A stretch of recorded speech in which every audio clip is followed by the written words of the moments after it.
a todas y a todos en esta tarde.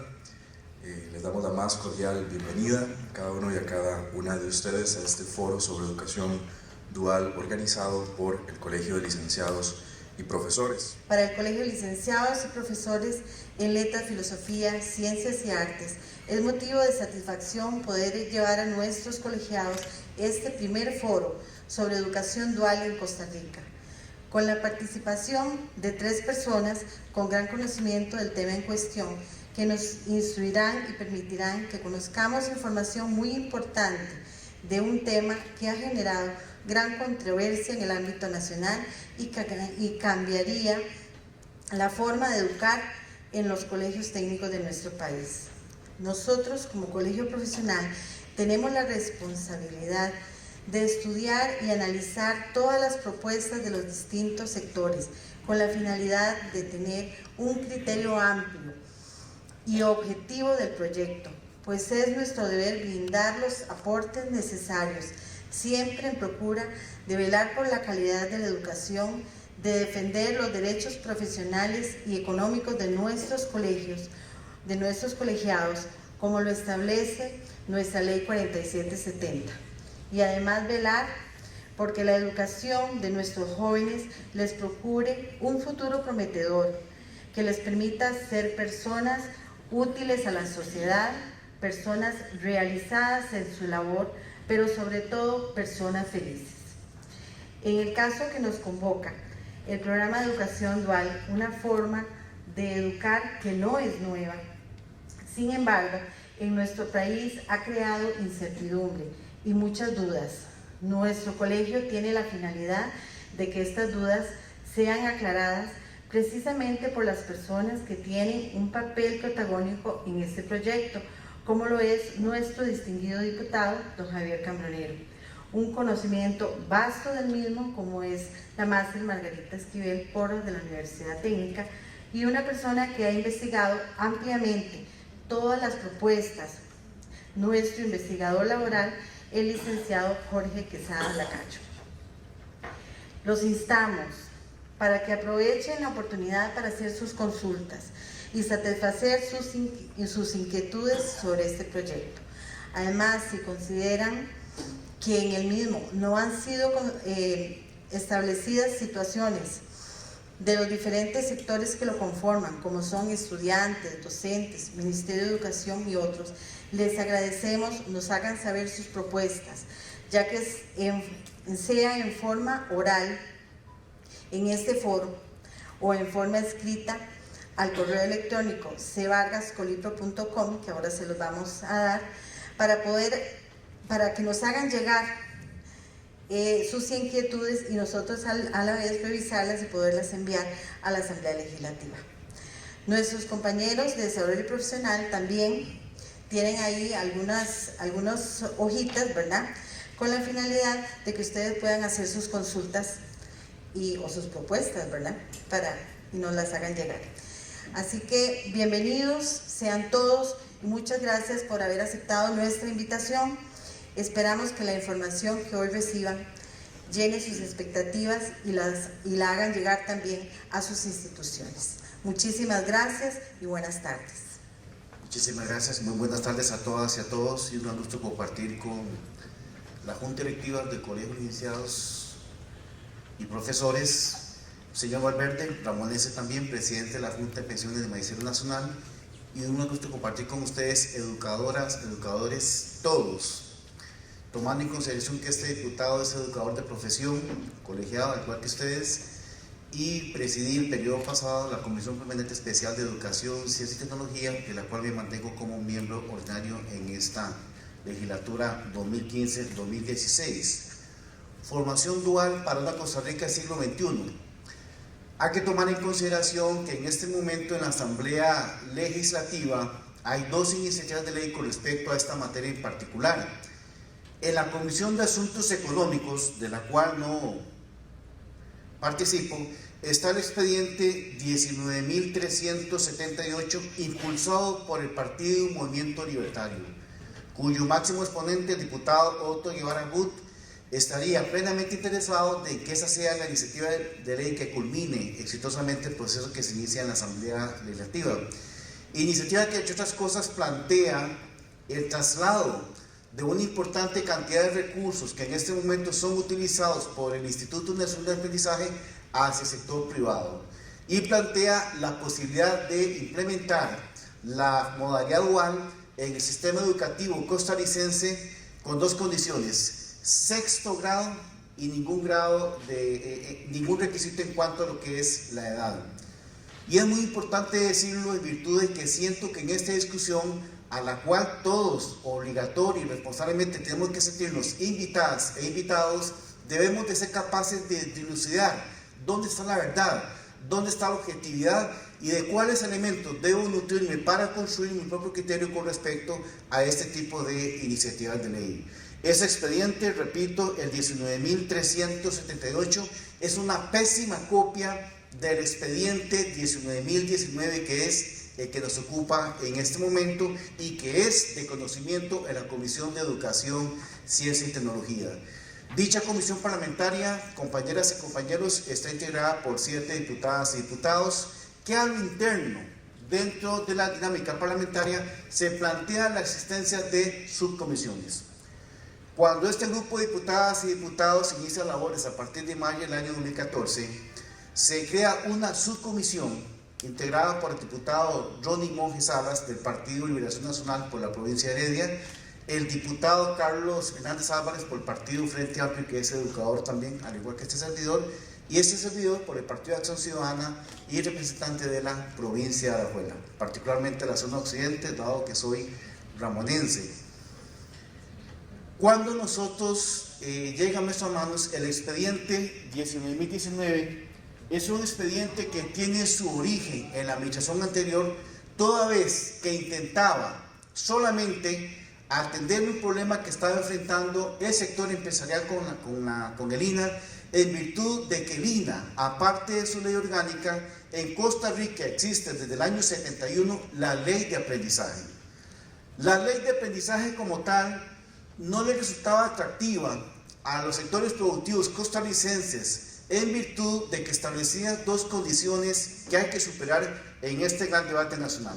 Por un lado, un tipo de contrato de naturaleza obrero-patronal entre la figura de aprendiz y la parte patronal. Este contrato con esas características hacía prácticamente inaplicable la ley de aprendizaje como tal, en virtud de que se establecía una relación obrero-patronal con un elemento que es el aprendiz, y con lo cual perfectamente el Ministerio de Trabajo y Seguridad Social y también la Caja Costarricense de Seguro Social con sus inspectores podían proceder a la inspección de las empresas que estaban bajo la modalidad de convenio con el INA y perfectamente sancionarlas o pasar el aprendiz a una condición de trabajador, de operario en este tipo de empresas. En virtud de ello se origina esta iniciativa de ley en un primer momento que no incluía los colegios técnicos, tal y como está el texto original para el expediente 19.019. Y me preocupa muchísimo porque este texto original, que ustedes lo pueden encontrar en las páginas oficiales de la Asamblea Legislativa, es un poco el texto con el cual algunos gremios nuestros se han quedado nada más y no han avanzado dando un paso al frente. Y a qué llamo yo al avanzar con un paso hacia el frente, de que estando este expediente legislativo presenta una gran oportunidad a raíz de los diferentes elementos que vemos, colegas, en el entorno de lo que es el desarrollo de la economía nacional, en el entorno de las condiciones de empleabilidad de la juventud costarricense y sobre todo los grandes atributos y virtudes del capital humano costarricense ampliamente reconocido por todo el mundo. Creemos nosotros que a partir de ese momento, de un texto casi muerto que aportaba muy poco, notaba esa oportunidad. A partir de ese momento, mayo, junio, julio del año 2014, se inicia un proceso con el cual hay acercamiento y participación de actores como los siguientes: Ministerio de Trabajo y Seguridad Social, Instituto Nacional de Aprendizaje, la participación del Ministerio de Ciencia y Tecnología y Telecomunicaciones, que es muy importante, la participación del Instituto Mixto de Ayuda Social en la parte de estipendio o en la parte de becas y transferencia económica hacia los muchachos que participan en el proceso educativo. La participación del Ministerio de Educación Pública a través del Departamento de Educación Técnica y el Viceministerio Académico, y la participación de los 3 despachos de los diputados que he indicado en este momento. La participación de la UCAEP, que no hay que satanizar, compañeras y compañeros, y la participación de la OIT, Organización Internacional del Trabajo. Y me detengo por la participación de la UCAEP porque en este conglomerado, en esta primera comisión, hay un aporte, hay una serie de elementos que ellos van brindando a enriquecer la discusión como tal, la construcción y la elaboración del texto, pero ante todo no perdamos de vista que en el caso del IMAS, en el caso del INA, institución muy importante para Costa Rica, y más aún en este año que el INA está cumpliendo 50 años, es financiado absolutamente por el aporte personal. 1% de las planillas de la parte personal va dirigida al INA, no hay aporte de los trabajadores, y sí hay una serie de transferencias que hace el gobierno central a través del presupuesto de la República, pero sobre todo la participación personal en el contexto de formación de recurso humano y capital humano en Costa Rica ya venía desde atrás con el aporte de ellos, y en ese sentido no hay por qué satanizarlo, como algunos sectores lo presentan como un asunto negativo, nefasto, impropio, irregular,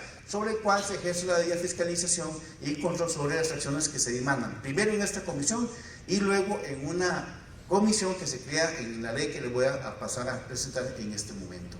Me parecía importantísimo, fundamental hacer estos señalamientos. ¿Por qué se ocupa una ley? Y partimos de 3 elementos fundamentales que van a ser desarrollados a través de la participación de este servidor. La optimización del uso de los recursos públicos. En este país, repito, tenemos desde hace 50 años el aporte del INA por todo lo ancho y amplio de la geografía nacional, de frontera a frontera, de costa a costa, con un presupuesto superior a los 204 millones de dólares anuales. Ese es el INA que hemos construido los costarricenses, que nos hace sentirnos muy orgullosos, sobre el cual ha hecho un aporte muy importante a la producción nacional, al desarrollo económico y social del país, y que también hay una transferencia, como ustedes y yo sabemos, por la ley 7372, de un 5% para los colegios técnicos, estrictamente para que se haya gastado en la parte de infraestructura, equipamiento y capacitación de la parte técnica en los colegios técnicos, que dependiendo de la cantidad de especialidades, habrá más recursos o no, y también de la matrícula que tengamos en colegios según los promedios. Vengo en este momento llegando del CTP Piedades Sur, en San Ramón, Regional Educativo Occidente, un colegio con 650 muchachos, no preciso ahorita la cantidad de especialidades que tenemos por allá, pero cuyo aporte ha oscilado entre 34 y 38 millones al año para este colegio de esta zona particular, de la zona occidente que conocemos o que conozco muy bien. 2. Mejoramiento de la oferta en la formación de nuestro recurso humano. Hablamos de que en la construcción participativa comunitaria de este proyecto de ley 19.019, que insisto, es muy diferente a lo que tenemos en este momento a septiembre de 2015, a un texto original que quedó muy atrás allá por mayo del año 2014, donde nos estamos dando cuenta que la posibilidad de modalidad dual da la oportunidad de que haya modalidad dual en educación, en el ámbito de los colegios técnicos, en educación, en el caso de las universidades públicas a través de CONARE, en educación a través de las universidades privadas a través de CONESUB, y en formación técnica en el caso del INA a través de la rectoría que el mismo INA hace para lo que es formación técnica en este país. Y 3, mejorar las condiciones de empleabilidad de la juventud costarricense. La encuesta nacional de hogares del año 2014 nos decía a nosotros que tenemos 155,000 costarricenses entre el rango de los 15 a 35 años que no trabajan ni estudian, y particularmente en el rango de los 15 a los 24 años, casi 90,000 muchachos fuera de las aulas que no trabajan y que no estudian. Eso tiene que preocuparnos absolutamente a todas y a todos tomadores de decisión, en virtud de que este grueso de la población costarricense está quedándose rezagado y viendo cada vez más postergadas sus posibilidades de integrarse adecuadamente en el proceso productivo nacional y sobre todo con algún grado de ventaja o algún grado de diferenciación que le permita no solamente llevar a cabo su plan vocacional, su plan de vida, su proyecto de vida como tal, sino también la posibilidad que el sistema educativo, desde diferentes opciones, dado el gran abanico de posibilidades que en el caso de la enseñanza secundaria que tenemos en este país, sean tomados en cuenta y que sean resaltados por las diferentes modalidades que en este momento ofrece el sistema educativo costarricense y el mismo INA. Hemos sido testigos de la presentación del quinto estado de la educación, documento obligatorio de análisis y de consulta para nosotros si queremos formarnos en sueños o en los círculos de estudio que hagamos en nuestro colegio técnico o en el ámbito laboral en el cual nos desempeñamos. ¿Qué dice este quinto informe del estado de la educación? Los desafíos pendientes son de tal magnitud que se requerirán esfuerzos importantes. Ello implica cambios en las distintas dimensiones del sistema educativo que mejoren significativamente el nivel y calidad del desempeño. Esos cambios no solo no serán fáciles, sabido a la inercia que caracteriza a la gestión del sector, nos obliga a evitar la autocomplacencia y redoblar compromisos. ¿En aras de qué? De que quizás, cuidado, estemos cayendo o hayan caído algunos actores en una zona de confort, ese ámbito de comodidad que me hace perder la perspectiva y que hoy que encontramos una oportunidad para que como comunidad educativa tomemos decisiones en aras de cuál es, no mi presente, el futuro de mi centro educativo y las oportunidades, no solamente de empleabilidad de la población costarricense, sino también del acceso a que en efecto tenga una formación que le permita prácticamente al final del camino tener una tasa de desempleo cero. Muchísimas gracias y muy buenas tardes, compañeras y compañeros. A nosotros en la Universidad Técnica Nacional agradecemos a Colipro por esta invitación. Y vengo en representación del ingeniero Ricardo Ramírez, que por razones de su puesto no pudo venir, pero él fue el invitado en primera instancia, pero delegó en mí esta representación. Nosotros vamos a presentar tal vez, como hizo el señor diputado, un poco de historia, pero la historia que voy a presentar es sobre el nacimiento de la educación dual. La educación dual nace desde el siglo XII, cuando nace la educación vocacional, cuando en la Europa central surge el tema del maestro y el aprendiz. Desde esa época se viene dando en nuestra sociedad y en nuestro mundo lo que es el tema de la educación dual o educación vocacional también, como surge en ese momento, ¿verdad? Es donde hay una persona experimentada que va a acompañar a alguien que aprende. ¿Qué pasa con el país donde es el origen de la educación dual? El país que tiene el origen de la educación dual es Alemania. ¿Y por qué surge en Alemania? Eso no está escrito en los libros, eso nos lo comentaba un alemán que estuvo con nosotros y que es especialista en el tema de educación dual. Al finalizar la Segunda Guerra Mundial, Alemania es condenada a la reconstrucción de Europa. Eso le corresponde a Alemania hacer. Entonces, en ese proceso de la reconstrucción de Europa, Alemania empieza a encaminarse hacia los pasos de una nueva modalidad de formación que permitía vincular el sector productivo con la educación y que disminuía la curva de aprendizaje, que era muy importante en ese momento, porque si no se disminuyó la curva de aprendizaje no iban a poder reconstruir en el menor tiempo a Europa. Entonces, es aquí como surge con una necesidad de un país que tenía que hacer un esfuerzo importante después de haber propiciado una guerra. Esto da origen a la educación dual y la transformación de la industria alemana, convirtiéndose en una industria sumamente fuerte a nivel mundial, donde tiene grandes empresas que se han caracterizado a nivel mundial por ser empresas de una altísima calidad. Luego viene un periodo de latencia, eso nos contaba el especialista. un periodo donde este proceso queda, o sea, después de que ellos han superado una serie de reconstrucciones y de devolución a Europa de lo que se había destruido, se empieza un periodo donde no se habla tanto de la educación dual, para que luego en el año 1981 se crea la Ley de Instituciones de Formación Vocacional y Entrenamiento. Aquí surge con fuerza todo lo que es la educación técnica y la educación dual, y empiezan a retomar nuevamente lo que ellos habían encontrado que había sido muy beneficioso para su país en determinado momento. Cuando se incorpora la educación superior en el tema de educación dual, con la Conferencia Mundial sobre Educación Superior en 1999 celebrada en París. Ahí la educación superior ingresa al tema de la educación dual.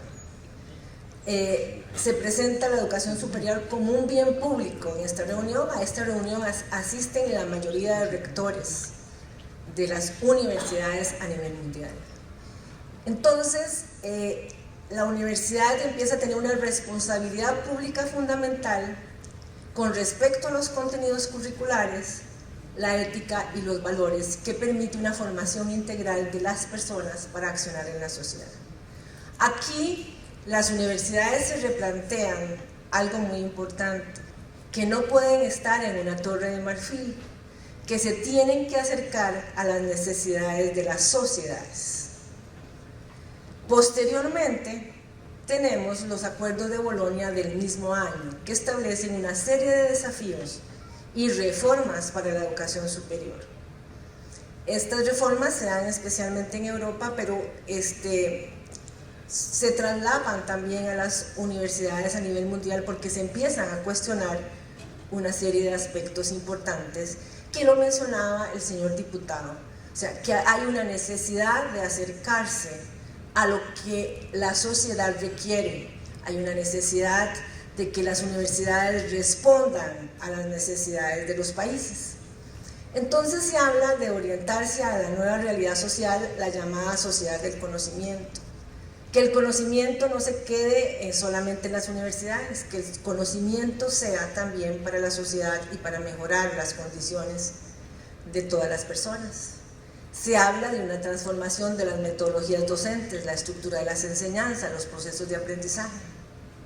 Se empiezan a cuestionar que ya no es el profesor el que dicta la lección desde el frente y es el dueño del conocimiento, sino que el profesor tiene que centrarse en el aprendizaje, porque hoy día en la sociedad del conocimiento todos somos dueños del conocimiento.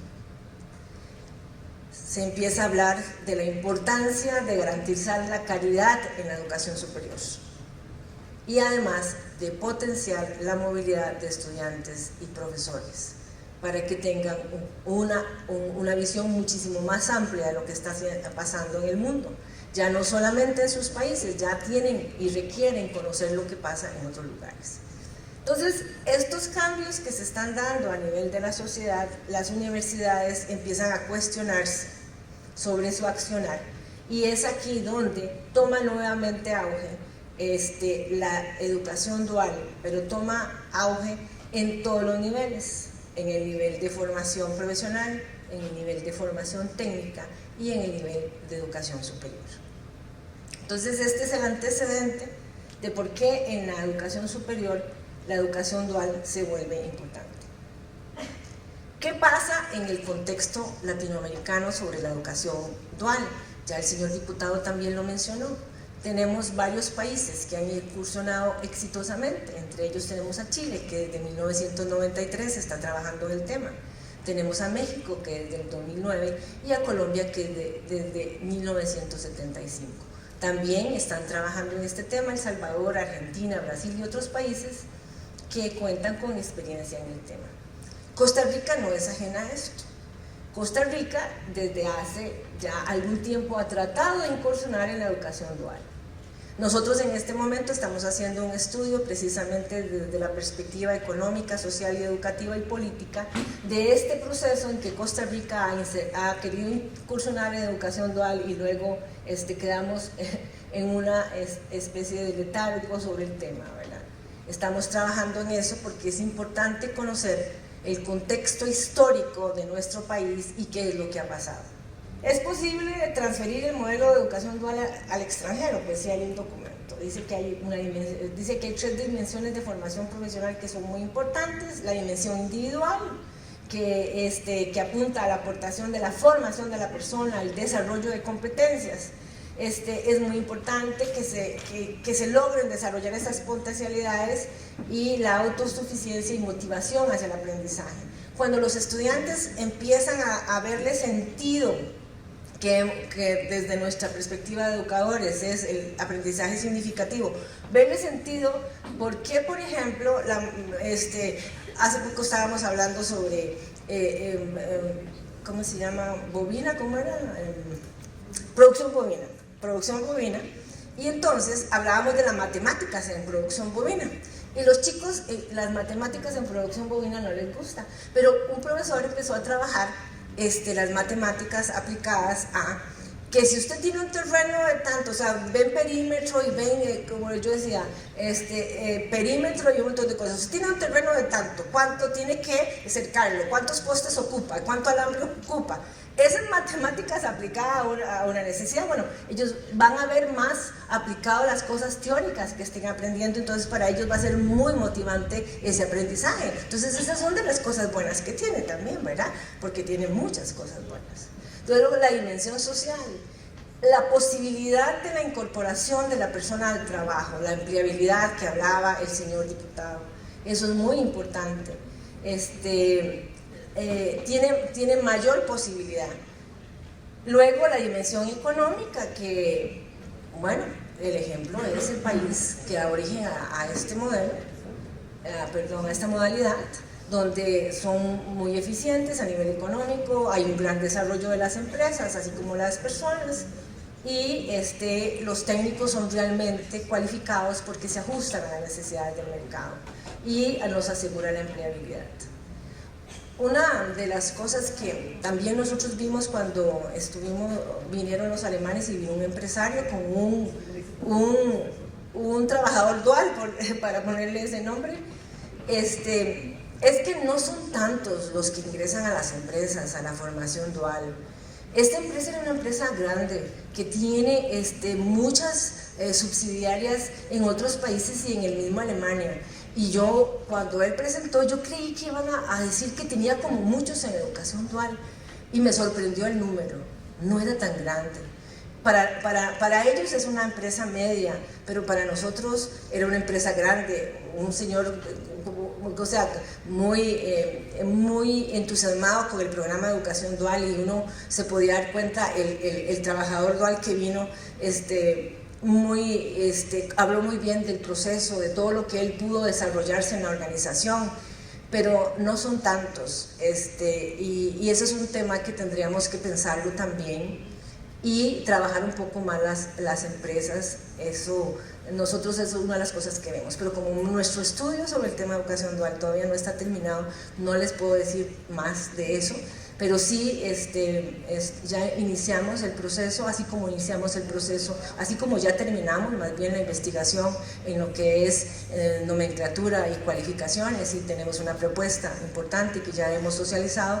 Así con esto estamos haciendo esa investigación, porque yo creo que eso da una base de soporte importante. Pues muchísimas gracias a todos y todas. Esta es mi participación y la participación de la Universidad Técnica Nacional.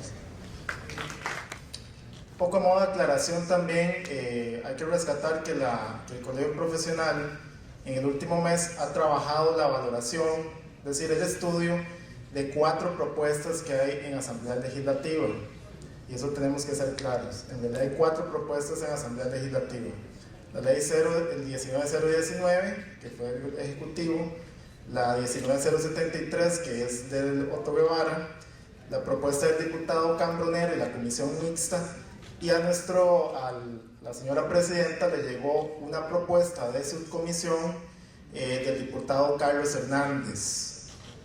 Entonces, este foro forma parte de la clarificación de propuestas que hay en corriente legislativa. Y esto es muy importante rescatarlo. ¿Por qué?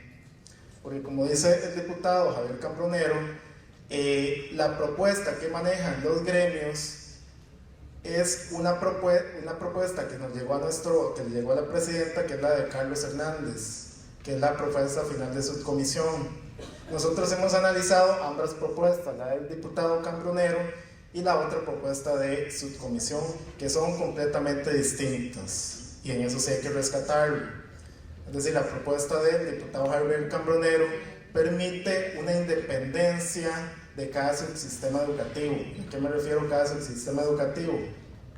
Independencia organizacional y de gestión del Ministerio de Educación Pública, de las universidades y por otro lado del Instituto Nacional de Aprendizaje y de aquellas empresas privadas que quieran hacer venta de servicios en la modalidad dual, que estarían adscritas a la supervisión del Instituto Nacional de Aprendizaje.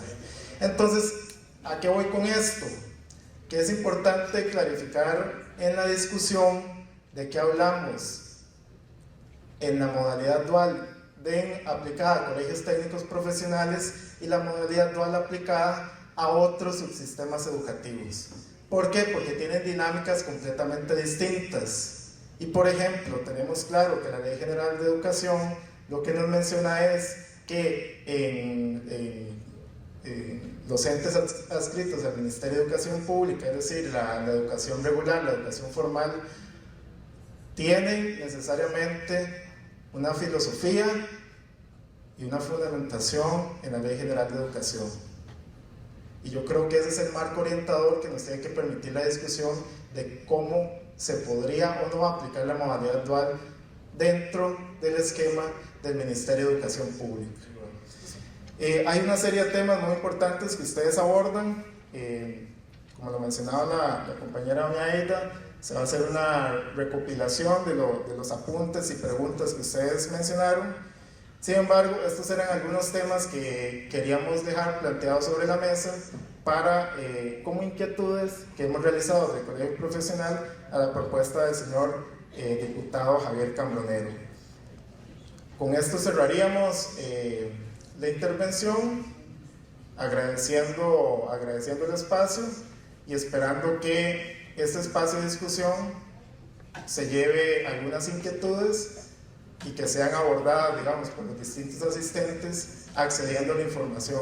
Fundamentalmente aquí hay un tema muy importante de acceder a la información y de ir clarificando las dudas que todos y todas hemos manifestado.